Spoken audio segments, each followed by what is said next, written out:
Hello everyone, this is part 1 of What If Naruto Had a Secret. This story is made by Geor-sama, and I hope you guys enjoy this video and to like, to subscribe, to share, and check out the playlist, to see more comment down below. Now let's start the intro. They call me a god. They call me a god. They call me a god. Join my membership, the perks are great. It's in the description.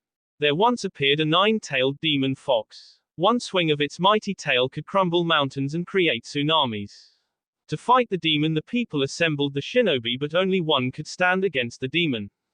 The air was dry, heavy almost, with the unnatural heat. It was a heat that had baked the ground solid and almost turned it to glass. It never faded. It felt as if it was attempting to consume the landscape with a relentless hunger. In the distance, the heated nighttime air was filled with hoarse shouts. They seemed to grow closer for a moment and then faded away, leaving only a silent void with nothing but the unbearable heat. This was the world that the Yondaime awoke to, his body stiff and sore. He could taste the copper of his own bee, and his mind could only struggle in an attempt of rational thought. He wasn't finished yet. This thought was galvanized by the feel of the bundle in his arms moving. He had to get up, he had to. Biting his lip to keep from screaming at the pain he was placing on his already taxed body, he rose shakily to his feet. It had been so painful, almost to use that jutsu, but he couldn't think about that. He held the still moving but silent bundle in his arm tightly, forcing his way upright. Stumbling, he almost collapsed as one of his legs tried to give out, but his fanatically devotion to protect the village allowed him to force his way through the pain. He scanned the world around him, swaying, and wondered if the village would ever recover. He could see the shattered walls of the village. Nobody was moving near them. Fear would be rampant. Now was his chance to protect the village. He stumbled forward, struggling to maintain his balance and keep from dropping the precious bundle in his arms. He almost collapsed but managed to reach the hole where he fell forward, thankfully managing to brace himself up with one hand. He didn't have long. He had to hurry, but his chakra, it was almost gone. He could feel the god of death's cold fingers digging deeper into his soul. A hacking cough racked his body, followed by a spray of dark bee. Could he do it? No, he had to. If anyone found him now, with this baby, he couldn't let that happen. He had to do something. He couldn't let them know, and he could feel several ninja approaching at high speed, not for him but the fallen shinobi around him. They would find him if he stayed much longer, but he honestly didn't know how much chakra he had left. He could S at any moment, and he had to ensure he was finished before then. His only chance was to gamble his life, the baby in his arms' life, and Konoha's future. Yondaime didn't see any other option, however. He would have to use the Hiraishin no Jutsu. Closing his eyes, he concentrated, struggling to separate the hundreds of different locations for the one he needed. Finding it, he started molding all of his remaining chakra, praying that this would work. 1 minute he was propped up against the shattered wall, the next he was sprawling across the shattered pavement in front of the darkened hospital. Suddenly the baby started crying, making an unholy racket. The Yondaime coughed, the cold fingers of Shinigami-sama tightening around his tea. Placing his palm against the ground, he leveraged himself upwards, splattering the ground as he stumbled back to his feet. Forcing his way through the cracked glass doors, he stumbled into the dark hospital, his eyes darting all around, disorientated. Stumbling, he started toward a set of damaged stairs, almost collapsing. He managed to keep his balance and reached the nearly empty hallway, almost collapsing once more. He couldn't fall yet, just a little bit more, a little bit more. His mind was already crumbling, but he couldn't stop. He had something important to do. Forcing the door open, he stumbled into the dark room filled with crying babies. Finally, he could. Stumbling to an empty crib, he managed to release the child, ignoring the bee streaks on the boy's young face. The child would be safe now, safe. Yondaime-sama. At that shout, his legs gave out and he collapsed to his knees, staring up at the terrified-looking nurse. She seemed so far away, but she was getting closer, reaching out for him, but Yondaime pulled away. Please, help me. What? The QB. D. Coughing, he fell forward onto his hands, breath becoming ragged. Please, help. The nurse nodded cautiously, kneeling in front of him. What? Just one brave shinobi was able to seal up the demon, but he lost his life. That shinobi was called the Yondaime Hokage. X. Mountain Oinery. The road was well cared for, with no tracks marking the telltale signs of carts. The road itself that winded its way up and over the mountain was only wide enough for two people to pass with comfort. On top of the mountain, of course, things flattened out its top and been clean off during the Kyuubi's attack, and in the center was a large crater where it was rumored the Yondaime had first assaulted the beast. The merchant currently traveling the road was chubby, with more than 3 jowls and dressed in the finest clothes that money could buy. It was safe to say that he was indeed wealthy. He owned several shops in Konoha and other various large villages inside the country of fire, and he gave generously to charities, yet this was not to say that he was a very nice person. This particular merchant was very greedy, and anything he donated he made back by raising his prices. Using a silk scarf to wipe the sweat away from his face, and his mistress had made it quite clear that if he did not lose at least one chin she would dump him and then speak to his wife. So of course, the merchant had taken to walking up Mountain Oinery, one of the most secure roads in the country, to lose the required weight. Reaching the top of the mountain, he turned back to stare out over the way he had come. He could see the vast sea of trees that marked the boundaries of the hidden village of Konoha. To the south he could faintly make out a series of flatlands that rolled off endlessly, flanked to the west with distant hills.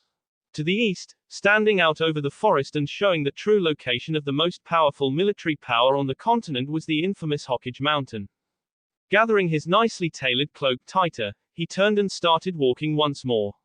His goal today was to see the exact center of the crater on Mount Oinery. Maybe he could make some money selling dirt or rocks from the fabled location. Reaching the crest of the crater, he paused, his mouth going dry as he stared in disbelief at what he saw. There, covered in dirt, was what looked like a rather large, about the size of a man, white ball. The gears in the merchant's head suddenly started turning rapidly. He knew the legends involving Kitsune. His grandmother had been very fond of telling them, among others, to him.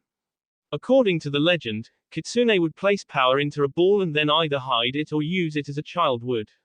He wet his lips, slipping and sliding down the sloping crater edges, mind racing. The Kyuubi had been a Kitsune, an immensely powerful one.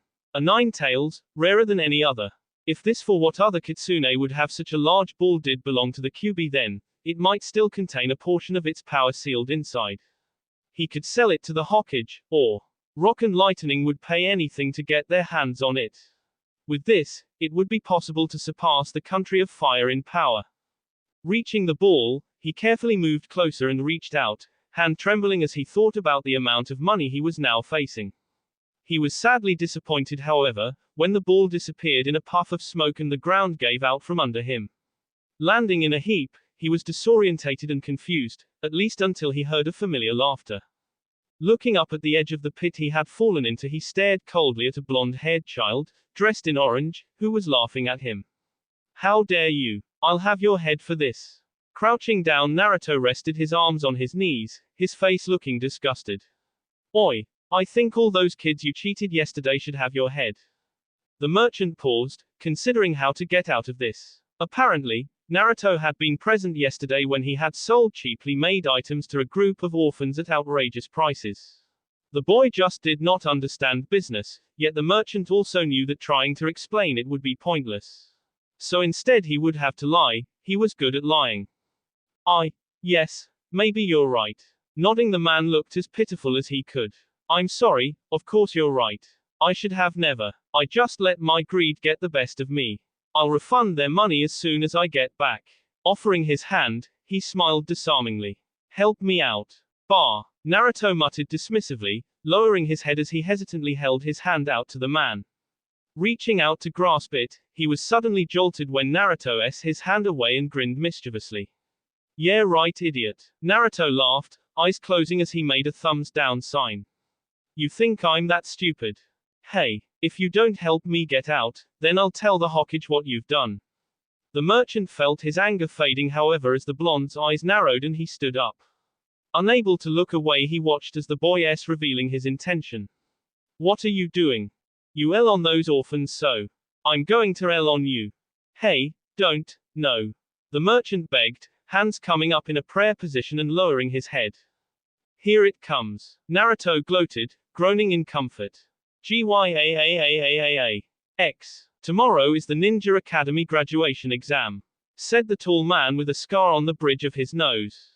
Staring at the bleary-eyed students, the man nodded, crossing his arms across his green vest. Today I think it would be best to review a few things that might come up on the test. There was a notable upswing in attention and the man sighed. First off, who can name the 5 great shinobi nations? He was not surprised to see half the hands go up, especially the pink-haired girl that sat in the second row next to a black-haired boy. Yes, Sakura, go ahead. Standing, the girl practically beamed, glancing at the boy beside her. The 5 great shinobi nations are fire, wind, stone, lightning and water.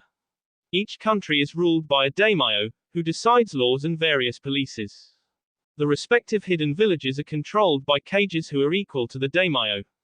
The system has been likened to having one country inside of another. Right, and why are there cages and ninja? The man asked, glancing at the timid hand raised in the far back. Yes, Hinata. Anu, The existence of a shinobi village means military power. The shy, white-eyed girl offered from her seat. Correct. Shifting his gaze to the others, he paused, noticing the lack of orange in the students, and frowned. The body is divided into 3 sections. What are their names and importance? Iruka scanned the room, picked on the boy who was staring out of the window at the clouds. Shikamaru. The boy sighed, shifting his gaze toward him before answering apathetically. High, middle and low. Each section contains vital areas, which we should be aggressive in attacking and ending the fight as soon as possible. What does the high section include and what damage can be inflicted? This is troublesome. Shikamaru sighed, looking back out the window.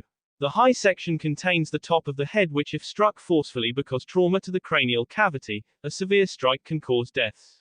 The high section also contains 13 other targets. Examples. Groaning, Shikamaru closed his eyes. The temples where the bones of the skull are weakened, an artery and large nerve lie close to the skin. If severed, it compresses the brain and K. The eyes where a jab can result in either blurred vision, gouged out, or if the finger penetrates the thin bone behind the eye and into the brain, death. There are also the ears, which if struck hard enough can rupture an eardrum. Nodding when the pineapple-headed boy finished, he shifted his gaze to the boy next to Sakura. What else, Sasuke? The chin, which if hit hard enough can cause paralysis, a mild concussion, or unconsciousness. The back of the ears and base of skull, which if hit moderately hard can cause unconsciousness, while a powerful blow can cause a concussion or death. There is also the T, where you can crush the windpipe, or the side of the N, where a sharp blow can cause unconsciousness. For maximum effect, the blow should be focused below and slightly in front of the ear. What about the middle and low sections? Iruka questioned, glancing at a boy dressed in a large high-collared white coat. Shino. Quote. Very good. What about the 9 steps? Iruka said, directing his gaze to the blonde girl, dressed in purple, who had been wistfully gazing at the boy next to Sakura. Ino. The girl jerked, her attention returning to the front of the classroom. Then, blushing amidst that laughter, answered, stealthy step, cross step, night walking, step, serpent step, dragon step, rushing step, entering pivot, side step, lost track pivot. When ascending a stairway, keep as close as possible to the wall and climb using the cross step. On stone steps, this will aid in concealing your position. On wooden stairs, this will prevent creaking since the stairs are most secure nearest the wall and are thus less likely to shift as weight is applied. Iruka opened his mouth to ask his next question when the door opened and the all-too-familiar face of Uchiha Yoshiro, one of the oldest and most respected officers in Konoha's police force, stepped into the room. Yoshiro remained silent since Iruka knew exactly what this meant. Turning, the scarred Chunin side nodded an amused-looking Mizuki. The cyan-haired man stepped to the front of the room, as Iruka hurried up the steps and then nodding faintly at Yoshiro disappeared out the door. Careful brushwork, total concentration. Dignity and respect. Silence. That was the old man's surroundings as he carefully inked a letter to the great daimyo of the Fire Country. All around him were the trappings of his station, a raised platform draped with a black carpet. It was rare for him to have the time for this, usually his letters were rushed and hurried, but today, even the troublemakers were isolated in the academy. Nobody would skip class this close to the final examination. He would have the entire day to himself, to concentrate on his brushwork. Hokage-sama. Stifling a curse, he stared at the now smudged kanji. Count to 10, Count to 10 and do not K them, they are only messengers. Calm once more, he turned to see what emergency had brought him to him. He just barely managed to repress a groan upon seeing the two familiar uniforms of Konoha's police and a tightly bound and gagged boy named Naruto. Sandaime took a deep breath on his pipe, exhaling slowly. What did he do this time? He forced Matsushima-san into a hole on top of Mount Oniri and then proceeded to urinate on him. Uchiha Teka said, scowling. We would have handed him off to Anbu like normal, but he's almost 13, Hokage-sama.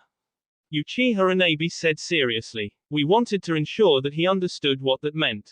I understand, and I am sure Naruto knows what it means. Sandaime said, turning his gaze on the boy, letting his displeasure to shine through. Thank you for bringing him to me. No problem, Hokage-sama, Teka said, bowing as he turned to leave. His partner offered a bow shortly afterwards and followed, leaving the old man and young criminal alone. Taking another puff on his pipe, Sandaime considered the irate-looking boy before he closed his eyes. It would not be long before Iruka showed up to collect his wayward charge, again. This is getting tiring, Naruto, Sandaime said after a moment, opening his eyes to stare at the boy. Honestly, why do you insist on causing so much trouble? Naruto muttered something through his gag and Sandaime sighed, closing his eyes once more, wondering what was taking Iruka so long. Soon enough the door to his office opened and a harried-looking Chunin, with a scar across his nose, entered the room. Iruka paused, seeing the tied-up Naruto, and then sighed, looking up to meet the Hokage's gaze. Sandaime, Hokage-sama, I apologize for this. Ah, Iruka, I was expecting you a bit sooner, Sandaime said kindly, before lowering his gaze to an angry-looking Naruto. He's a handful, isn't he? Yes, Hokage-sama, Iruka said with a sheepish grin before reaching down to grab the boy and yank him upright. What the hell are you doing during class time? Shaking his head, the Hokage couldn't help but take an extra long puff on his pipe before letting out several smoke rings, listening to Naruto's angry though muffled retorts. Sometimes, like now, he wondered how he ever let the Yondaime ever talk him into taking this job. Oh yay, the girls. Iruka sighed, watching as Naruto used the shovel to fill in the hole he had so painstakingly dug. Well, Naruto would think it was painstaking, Iruka was sure that everyone else would see it as appalling. Iruka was torn on the matter, mainly because of the effort these pranks took. If only Naruto would apply himself to his studies as he did with these types of things.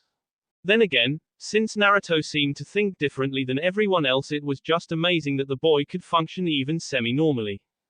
Naruto, why do you keep doing this sort of thing? Iruka asked finally, and not for the first time. He was not expecting an answer, he had never gotten one yet. Naruto would just ignore him and keep cleaning up whatever it was he had done. That bastard cheated a bunch of orphans, Naruto said hotly, and Iruka sighed. So that was why, with all of Naruto's enthusiasm about being Hokage and a ninja, he had skipped a review session. It was not a widely thought about fact, but Iruka understood why this would bother Naruto so much. Without parents, Naruto had been forced to raise himself, and he had not exactly been treated kindly either. That was the reason Iruka had even noticed him, because it was like looking back in time at himself after his own parents had Only Naruto had never had parents, or anyone else. Iruka spotted the shift in body weight and crossed his arms. I'm not letting you go home until you clean all of it. Naruto tensed, then looked up at him, eyes closed and face defiant. Then grunting, the blonde started shoveling dirt once more, mumbling something. Iruka could not help but sigh and lean back, remembering his own parents. He could vividly remember the emptiness and sense of abandonment each time he went home when he had been 12. That was a mistake. Any time he did that, he always felt like letting Naruto go, but he could not do that. The boy needed to learn that there were consequences for his actions. Naruto. What now? Naruto complained, eyes squinting up at him in distrust. Scratching his nose, Iruka looked thoughtful. Well, if you clean all of this up, I'll buy you some ramen tonight. Looking down, he fought to keep from grinning at the way Naruto's face brightened. It was amazing how easily the boy could be cheered up. Iruka could remember the first time he had ever seen Naruto, and introduced him to the joy that was ramen. Okay, I'll work really hard. I will. Naruto cheered as the dirt literally started flying as if a hyperactive dog was at work. Then you'll have to buy me 2 bowls. What? I never said that, Iruka shouted before chuckling at the way the boy concentrated on the task. Not for the first time, Iruka wished Naruto would concentrate like that during class time. In all honesty, Naruto was not a bad ninja, he just never tired. For a moment he mused using the ramen bribe more often, but like always realized that he could just barely afford buying Naruto ramen once in the blue moon. The boy ate ramen like a fish breathed water. Done. Naruto shouted happily and Iruka jerked in surprise. That was fast. 2 hours later Iruka was admitting such to Naruto as they both entered their favorite ramen stand. Naruto brushed it off and excitedly hopped onto a stool shouting for pork ramen while Iruka made small talk with Ayami until her father shot him a dark glance. Iruka patiently waited until they were both served. Ayami served him with a wink and blush, then decided to attempt a serious talk with Naruto, who had removed his goggles. Naruto. The blonde in question looked up, making a noise while happily slurping his noodles. I didn't want to say it, but you've got to stop these pranks. Especially if you want to be Hokage. Huh. Naruto glanced at him, talking around a mouthful of ramen. Why? You're almost 13, Naruto. If you fail the exam this time, then next year we have to expel you from the academy. That makes you a civilian, and then the police will not give you to Anbu or the Hokage. You'll be put in jail.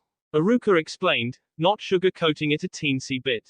Well, I'm going to be Hokage, so screw that, Naruto said happily before he shoveled an inhuman amount of ramen into his mouth. Naruto, do you really understand what the Hokage is?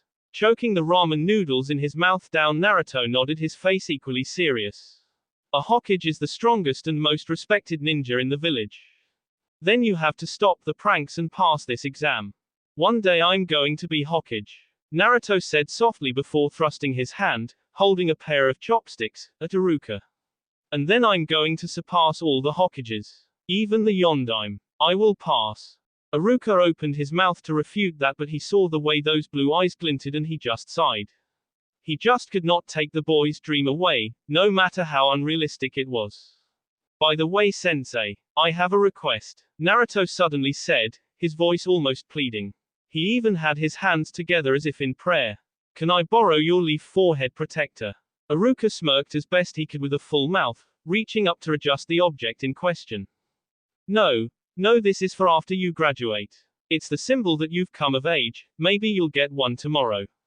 Stingy, Naruto shouted and Iruka laughed. So that's why you removed your goggles. Seconds. Huh. Now for the last part of the graduation exam, Iruka said, taking the papers from Mizuki, setting them on the desk.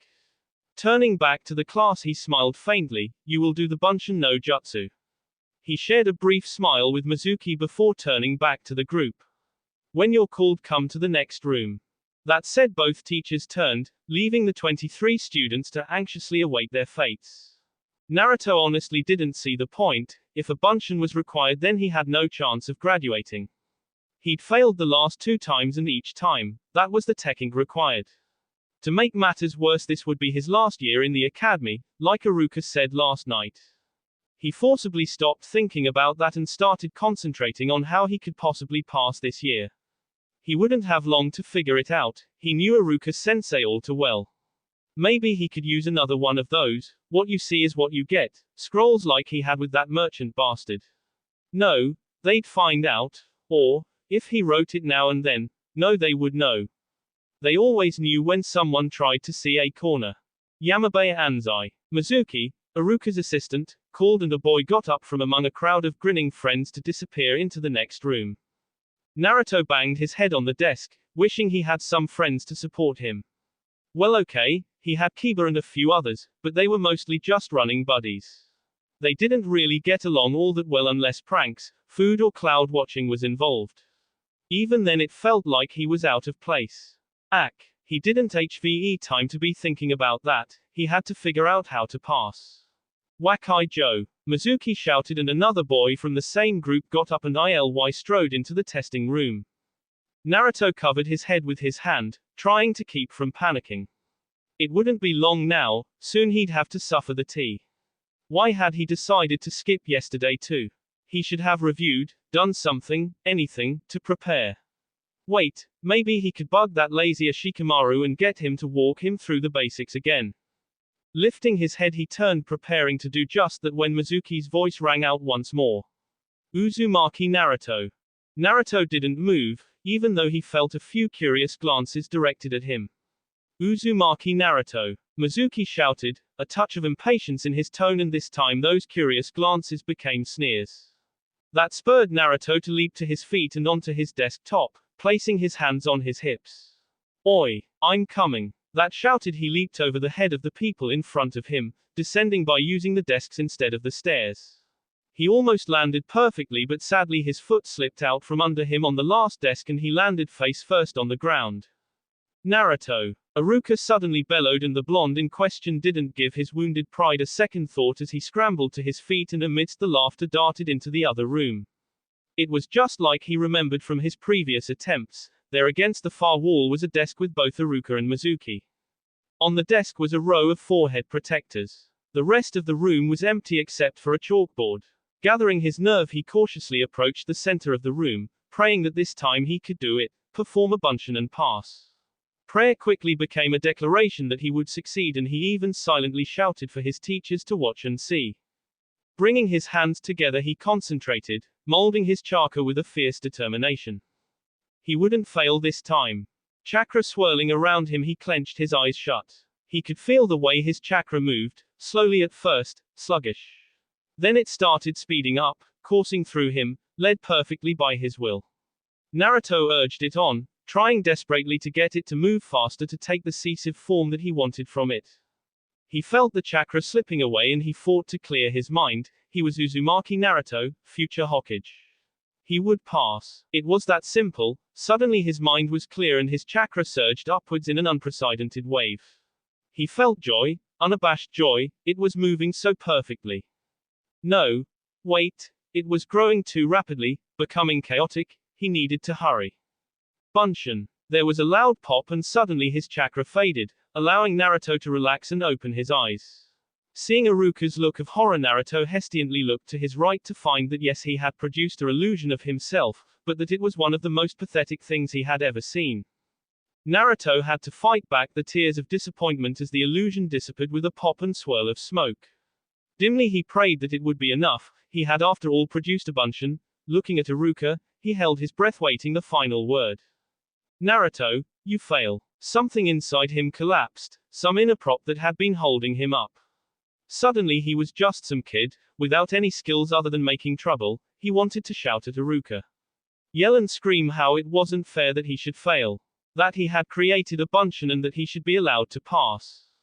He didn't want to be a civilian, just another orphan that could be cheated, lied to, sold and traded. Iruka-sensei, Mizuki interceded, his voice tentative. This is his third time and he did technically create a clone. We could let him pass. Naruto stared at Mizuki with almost escrowed before looking at Iruka, who appeared to seriously be considering that argument. Please, please, please, please, oh please. Naruto silently begged the kami. No, Mizuki-sensei. Everyone else divided into three. Naruto only created on clone and it was pretty useless. Iruka-sensei, he was only required to create one, and he did. Mizuki said doggedly. It's not the number of clones. Iruka answered, tone even. It's the quality of the technique, as it is if he went into the field like this, his bunshin could get him K. Or worse, his team. Naruto met his teacher's steady gaze with a glare. He didn't understand. How could Iruka do this to him?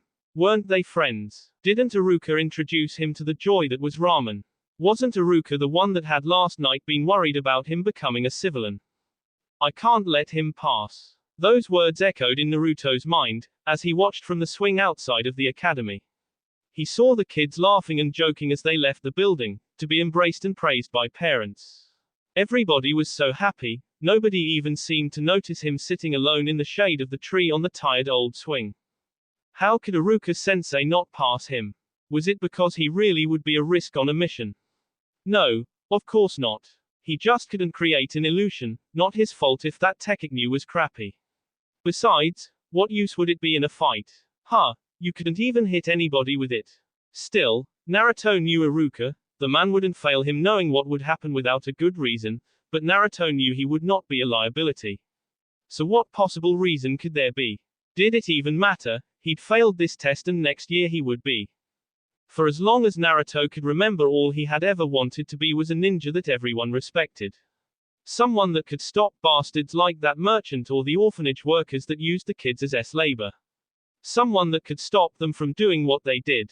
A Hokage. His sea hurt from the knowledge that he had failed and that he would be as ignored as the others, as forgotten. Leaving the swing outside the academy, he roamed away, exploring the currently empty streets.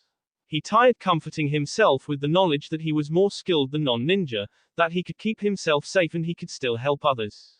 Naruto. Turning, Naruto felt surprise registering in him as he stared at the caring face of the cyan-haired older man. Mizuki-sensei. We should talk, follow me. Mizuki said kindly and then without a word took a running leap onto an awning before rebounding and working his way higher and higher. Naruto quickly followed, working double time to make the same leaps that his sensei had. Eventually they landed on a balcony without a railing, which provided a great view of the village as the sun set. Sitting down they were silent for several minutes and then Mizuki sat back, his hands supporting him. Iruka-sensei is a serious person. His parents were K when he was young and he's had to do everything himself. Naruto crossed his arms. He didn't care why, it only mattered that Iruka failed him. He probably sees himself in you. Mizuki continued offhandedly. Falling silent they both sat there for a moment before Mizuki continued. Naruto, I'm going to tell you the truth about something. Something you were supposed to never know about. What? It has a lot to do with you, why the villagers are so cold toward you and why Iruka wants you to become strong in the real way before you graduate. I need to graduate this year. Naruto mumbled. I know, but this is important and afterwards I'll tell you how to graduate this year despite the normal rules. Mizuki confided. Really? Thanks. Naruto shouted, his mind running rampant with various thoughts. They were washed away however when Mizuki-sensei started speaking. You know, of course, about the great demon that attacked us 12 years ago. We lost the Yondaime and many others in that terrible battle. It's the official reason for why we are so militaristic. Yet, Naruto, I don't think it's fair to hide the truth from you anymore. Sighing, Mizuki looked down. The truth is, we're really militaristic because of an event that happened several days after the Kyuubi's death. There was another attack on Konoha, this time from within. We're not sure which country it was, but an enemy nation took advantage of the chaos.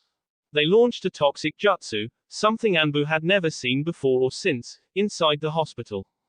It seemed to originate where the nursery was located, but it was powerful enough to kill everyone inside the building. We lost countless wounded ninja, medics and of course all the babies inside. Naruto felt his breath catch, wondering about what this had to do with him. Then seeing the way Mizuki-sensei was staring at him he felt his fall.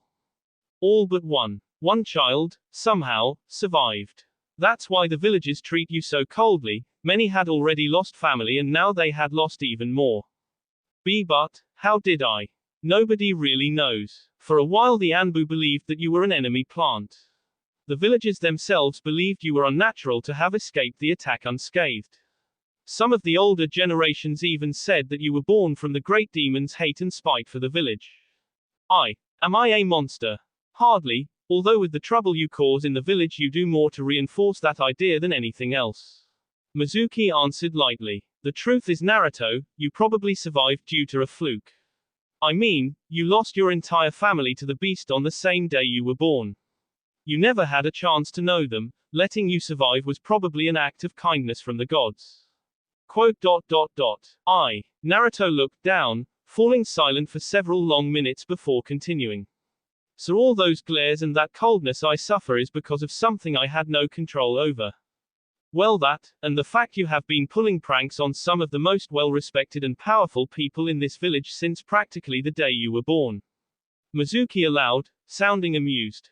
Hearing Naruto mutter something about stuck-up bastards deserving it, Mizuki continued. I have to know, how'd you create that ball since you can't do a proper henge? Oh, I used one of those, what you see is what you get, scrolls from back when I first entered the academy this year. Naruto grinned, eyes closing. I've got 3 left. Mizuki laughed. You really are a clever one. Naruto smiled, feeling a fondness for the man forming. So how do I become strong in the real way? It's the same thing that make Iruka so strong. Mizuki said, tone going serious. He protects you until you are strong enough to show everybody you are not some cursed child. That's why he is strong, he's protecting something precious to him. Precious, Naruto echoed, looking at the man. Yes, that's when a shinobi truly becomes strong, when they're protecting something precious. To me, you are one of my precious students, which, by the way, is the reason I'm going to help you graduate today. Mizuki smiled, and Naruto couldn't help but smile back. Inside, he was almost bursting with pride now. This was the first time anyone other than Iruka had shown this much interest in him.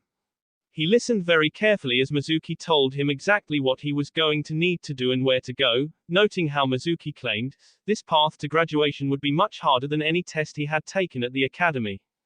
When Naruto said that didn't matter, he wanted the chance. Mizuki smiled just a bit more. Good. Now make sure you're at the training area after 8 and practice all night. I'm sure you'll graduate this year. He'd get to graduate. Yes. In your face, Iruka. He won't get away with this one. Hokage-sama. Sandaime had to repress the groan of annoyance. These jonin were looking far too excited for his liking. He was even willing to put money on the fact that these fools would kill Naruto before even thinking about capturing him. Still, he couldn't blame them. This was a very serious matter, yet somehow he didn't quite think that Naruto was behind the thief. He is carrying a very dangerous scroll. It was forbidden by the previous Hokage. I don't know if he stole it as a joke or someone tricked him into it. Sandaime said, his voice just barely raised. I don't want Naruto. I want him brought back so we can find out why he did this. It's been half a day since the scroll was stolen, so hurry and find him. That said, he made a majestic sweeping gesture and the gathered ninja took off at high speed, fluttering his robes. Sighing, he lowered his arm, wondering what exactly was going on. He'd been out visiting a friend of the family, and when he'd come back, 2 chunins were knocked out and they claimed it was Naruto. How the boy could have gained entrance into the Hokage Tower, let alone Sandaime's private library, was baffling.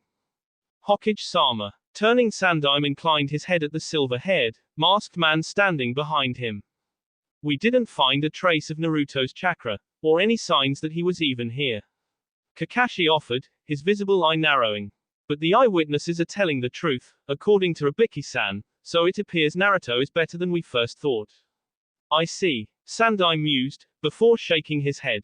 Well, part of me says it could not have been Naruto, but all the evidence points to him. Which is a shame because I was starting to like him. At Kakashi's silence, Sandaime started walking, hands behind his back, aware of Kakashi falling into step behind him. So, how are this year's Anbu recruits? They're fine, though a majority can barely hold Joninla. I trust you'll be able to handle them. Yes, Kakashi answered absently. I received the cipher yesterday from Wind Country. They're politely reminding us that we agreed to host the coming Chunin exam. Yes. Sandaime nodded, his eyes narrowing. Please inform them that we are happy to host the Chunin exam provided they understand our laws concerning other military powers inside our walls. Hearing the masked man's muffled giggles, Sandaime couldn't suppress his groan of annoyance. He should have never told Jiraiya to write his fantasies down to stay out of trouble. I did it, finally. Those were the words running through Naruto's mind as he tried to catch his breath and get his body to stop trembling. He couldn't believe how tired he was. It had taken most of the night since discovering the scroll in the woods, but he had done it. He'd finally learned how to do a bunshin properly. Now he could show Iruka-sensei, and then what? Naruto froze, trying to figure out what to do. Mizuki had never explained how training would let him pass. The exam was over and he'd have to wait another whole year to even attempt graduating. Which meant he was going to be another year behind in his goal. He was going to have to suffer another year of distrust and talking behind his back. Besides which, there was no guarantee that Bunshin no Jutsu would be the exam next year. So what was he? Naruto trailed off, sensing the presence of someone else. Looking up, he found Iruka-sensei bent at the waist, hands on his hips and staring at him hard with an awkward grin. Quote, ... I've found you. Hey, I found you, Nose B. Naruto couldn't help but shout while pointing and jumping to his feet. Idiot. I found you. Iruka shouted back, then paused staring at Naruto. Which sort of made him uncomfortable, thus Naruto reached up and scratched the back of his head, smiling to hide his nervousness. Geez, Why was Iruka looking at him so oddly? He didn't think there was any reason for it, and for that matter why had Iruka even been looking for him in the first place? Oh, could he have been after the scroll? Iruka was going to think he stole it. Naruto couldn't help but panic for a moment, scared to death at the prospect of having the thief label added to him. Maybe if he could pass it off as a joke and show what he learned. Hee, you found me. I've only learned one skill. Naruto saw the look of incredulity on Iruka's face, but he had to keep going. You're all beaten up, what were you doing exactly? Crap, he wasn't falling for it. Never mind that, hey. I'm going to try an incredible skill. Naruto noted the look of surprise on the older man's face and rushed on. If I do it, let me graduate. He had to act now before Iruka had the chance to think. Impress the man and then he'd forget about the scroll for a moment. Lifting his fingers he concentrated, molding the chakra like he'd learned from the scroll. Only part way through did it occur to him that he might not have enough chakra for this technique. No, he had to have enough. Naruto froze, his concentration broken looking at Iruka. Where did you get the scroll? He noticed. Damn it. Naruto gulped. Maybe Iruka would believe the truth. Naruto really hoped so, otherwise he'd be in a lot of trouble that he didn't want. I was out here training like Mizuki-sensei suggested and I found the scroll right where he said it would be. So I opened it and I thought if I learned one of the techniques you'd let me graduate. Naruto registered the shocked look on the man's face a split second before Iruka glanced to the side and a hand into his sea, sending Naruto sailing through the air. This was a bit of a surprise, but even Naruto knew the sound that followed next. The sound of kunai S through the air. Opening his eyes as he hit the ground and slid, Naruto saw the black metal S into Iruka at full speed and pinning him against a tree. Looking to his left and up he found the familiar form of Mizuki crouching on a tree branch, one hand in front of him for balance. Naruto couldn't be sure but he looked like he was smirking. Mizuki never smirked. Nice job in finding him. Naruto glanced away from the man to stare at Iruka who was struggling to remove the kunai embedded in his green Chunin vest. I see, so that's what's going on. Iruka muttered, wincing as he removed one of the weapons from his shoulder. Naruto quickly climbed to his feet, he had to help Iruka. He froze however when Mizuki spoke up once more. Naruto, give me the scroll. That sounded like a command and Naruto knew not to disobey a teacher, within in class or not. But Iruka-sensei needed help and Mizuki seemed to have hurt his friend in the first place. What could he do? Why was this happening? All he wanted to do was graduate. I don't understand. What's going on here? Hey, Naruto shouted looking back and forth. He wanted someone to tell him the truth. Instead Iruka lunged forward, forcibly removing a kunai from his sea. Naruto, don't give him the scroll even if I.s. Iruka stooped slightly glaring up at Mizuki who was standing up.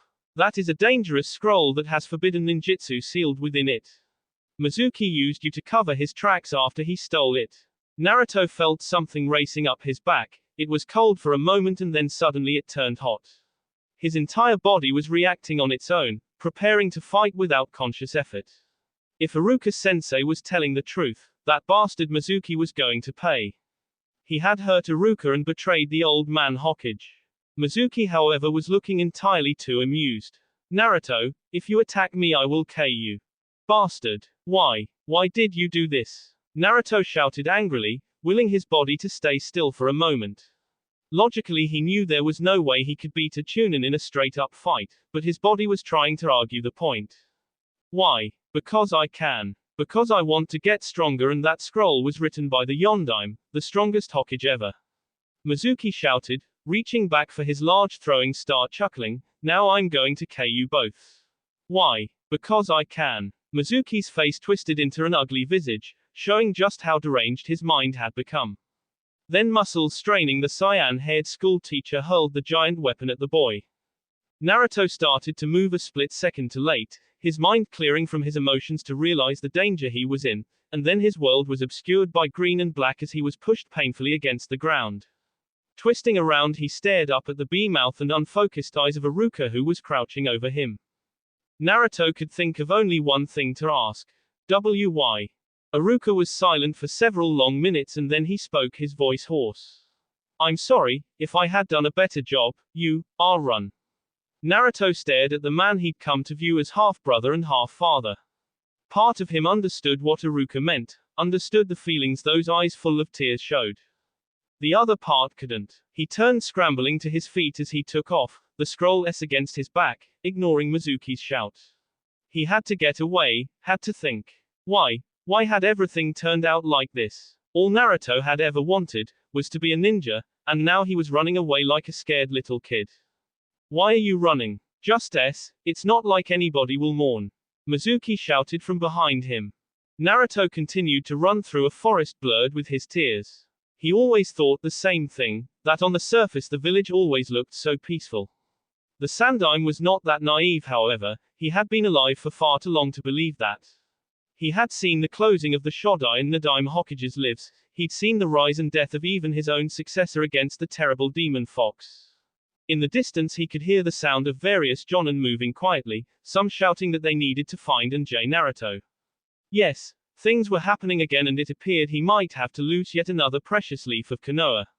Why had Naruto stolen the scroll? Could it be he had really been a spy, planted so many years ago just for this purpose?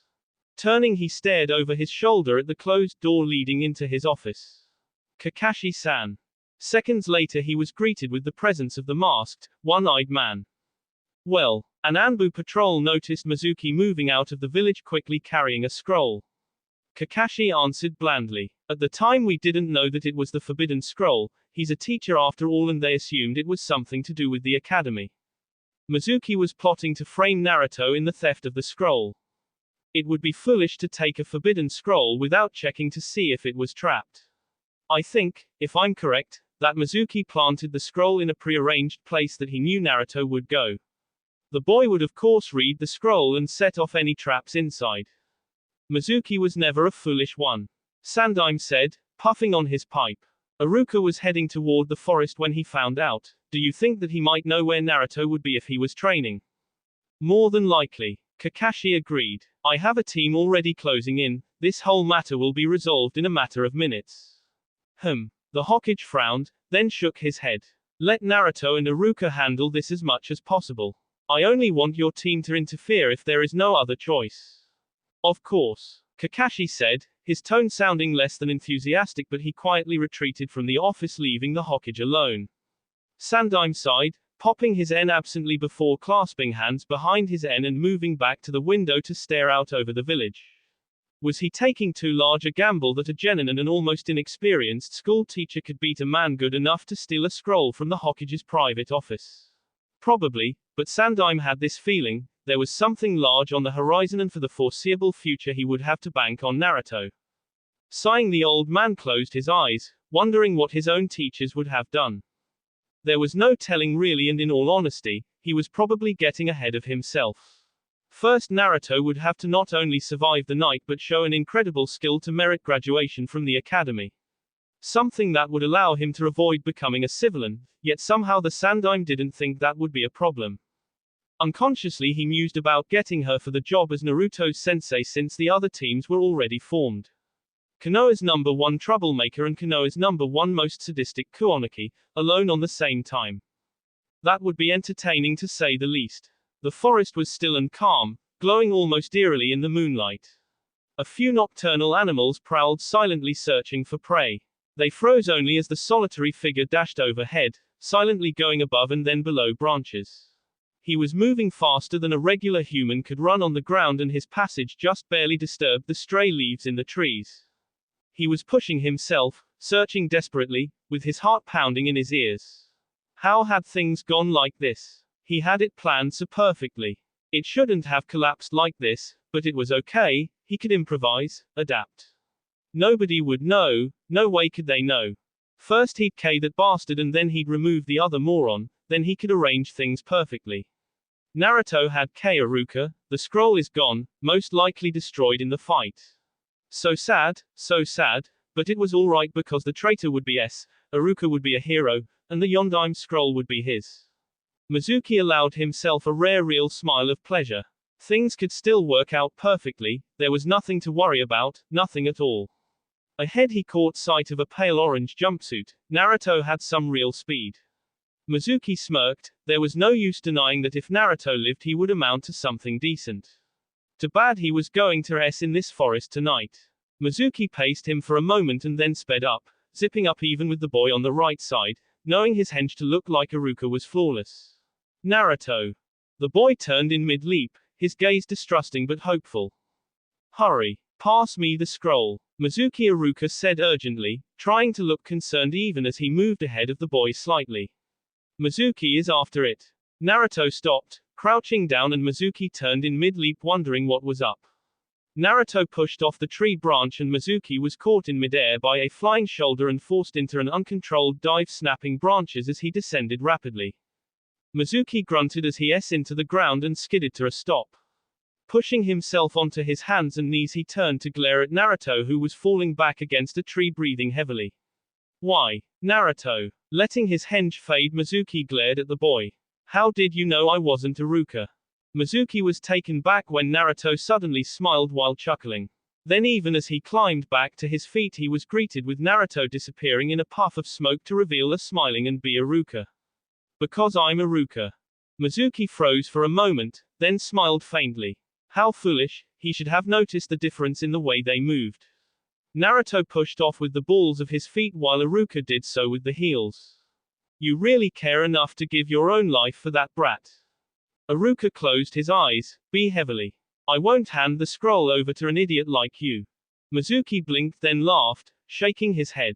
How stupid could someone get? You're an idiot, Naruto and I are the same. If you use the skill in that scroll, you can do whatever you want. Grinning he spread his hands laughing. Yeah, you can. Iruka said faintly, catching Mizuki by surprise. Iruka was agreeing with him. That had never happened before. Could the man be trying something? What could he do? Iruka was on his last legs. Naruto isn't the same as you though, he'll use it to protect this village. Hey, you keep thinking that. Mizuki allowed, shrugging. Why not just run? When you first took it? Iruka asked, his eyes almost out of focus. Oh, the truth is I wanted to make sure the techniques on the scroll weren't be trapped. Mizuki grinned viciously. I figure who better than the last student from the academy to test and make sure it wasn't dangerous. You just happened to come along before I could arrive and take it back. Iruka grunted, bracing himself against the tree trunk, shaking his head. Cowardly, but you're wrong. Naruto isn't. I've acknowledged him as one of my excellent students. He may be clumsy so no one accepts him and he might pull pranks, but he knows what it is to feel the pain of loneliness in your heart. Mizuki felt his eye twitching. Iruka was using his last breath to defend that little prick. What sort of sense did that make? He is a member of the Hidden Leaf Village and its #1 troublemaker, he's Uzumaki Naruto. Mizuki sighed, shaking his head. He shouldn't be surprised, really. Iruka was always such a blind idealistic moron. Even back when they were in the academy together, of course that could be why the others would pick on him. Not that it mattered anymore, so he'd just chalk this up to a difference in opinion. Whatever. Iruka, I know I said I would take care of you later but I've changed my mind. Unstrapping the giant shuriken, Mizuki narrowed his eyes. Hurry up and s. That shouted. Mizuki darted forward, the shuriken spinning perfectly like he had always practiced. 10 feet, 5, 4, he could already see Iruka's mutilated body, and that was what cost him the chance to K the man. He had been too caught up in his own fantasy and had missed the inrush of orange until it was too late. 1 minute his gaze was locked on Iruka, the next a blue shoe was s into his cheek, forcing him to release his shuriken while he twisted and sailed back once more to crash into the earth. He bounced several times in his skid until he came to a stop and Mizuki could taste the tinge of copper in his mouth. How dare that bastard attack him? How dare Naruto make him be? Pushing himself up slightly he turned his gaze upon the boy, eyes dark with anger. You should not have done that.